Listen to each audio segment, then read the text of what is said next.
There is a serious shortage of residential land in the Ampara Administrative Division as a result of land being allocated for institutions established under the Gal Oya project and the acquiring of lands by the government in later years to establish public institutions.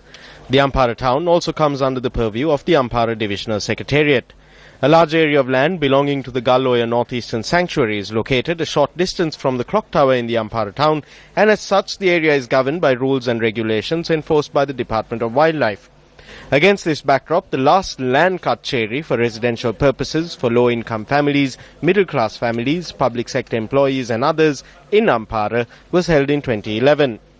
While more than 600 persons registered at the land kacheri and confirmed their suitability to receive a plot of residential land, the official who held the position of Divisional Secretary of Ampara until December 2015 has failed to allocate land for even a single individual who was registered at the 2011 kacheri.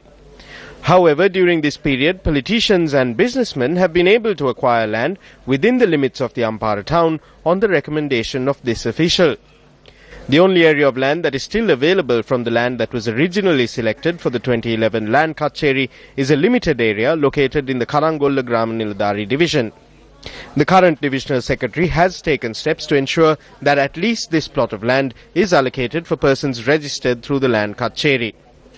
Meanwhile, efforts have been made to misappropriate one of the most valuable plots of land within the urban limits of Ampara, notwithstanding the objections of the new divisional secretary. The 39 perch plot of land has been zoned as commercial land. While the land cannot be provided for residential purposes, it was acquired by the state several years ago to be used for the needs of the state. Nevertheless, a member of the minor staff of the Ampara Urban Council has acquired the land on a long-term lease with 10 perches allocated for residential purposes and 29 perches allocated for commercial purposes. I presented the letter to the Commissioner General of Land. Upon receiving the letter, he instructed us to halt all further activity regarding this plot of land, so I put a stop to it. I later received a written notice from the Land Commissioner to allow this to proceed, so he had cancelled the earlier suspension. As an official, I am bound to follow his instructions. Meanwhile, residents of the Samapura Grama-Niladhari division, who do not have land of their own, are questioning the basis on which 10 perches of this land, which is under the purview of their Grama-Niladhari division, has been provided to the minor staffer of the Urban Council who has not been registered at any land kacheri.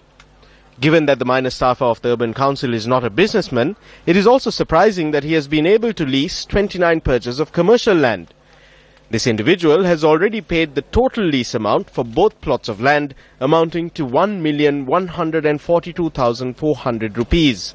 Given that the Commissioner General of Land himself either knowingly or unknowingly allowed the lease to proceed, shouldn't inquiries be made to ascertain whether the minor staffer in question is the true owner of this land?